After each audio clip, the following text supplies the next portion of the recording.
वाढले होते।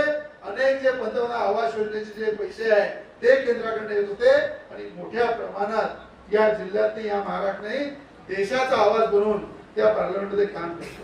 पण आज अमरावतीचं नाव त्या पार्लमेंटमध्ये येत नाही। अमरावतीचा खासदार कोण आहे हे त्या ठिकाणी दिल्लीला कोणाला माहित नाही। या अमरावतीच्या खासदाराला सांगावं लागते की मी अमरावतीचा खासदार आहे, मैंने नवनीत राणा को हराया वो मैं खासदार हूं।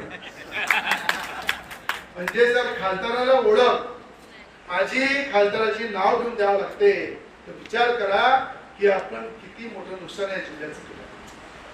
या जिल्ह्याचं नुकसान तर केलं, या महाराष्ट्राचं नुकसान झालं, या देशाचं नुकसान झालं। एक मजबूत नेतृत्व आज कुठेतरी थांबलेलं आहे आणि आज जर नवनीत राणा खासदार असत्या तर केंद्रामध्ये मोदीजी सोबत मंत्री झाल्या असत्या, मोदींच्या मंत्रिमंडळामध्ये मंत्री झाल्या असत्या आणि भाऊसाहेब पंजाबराव देशमुखांनंतर पहिल्यांदा या जिल्ह्याला केंद्रीय मंत्री कोणी मिळालं असतं तर नवनीत राणांच्या रूपामध्ये मिळालं।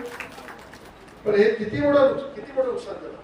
अनेकदा मी विचार करतो की काय चुकलं, काय कुठं कमी पडलो। एवढ्या संघर्षातून मेहनतीतून 14-15 हजार मतांनी आपल्याला पराभूत व्हावं लागलं। ते कशामुळं? फक्त चुकीचा प्रचार। त्यावेळेस संविधान खतम होईल, संविधानाचा प्रचार केला।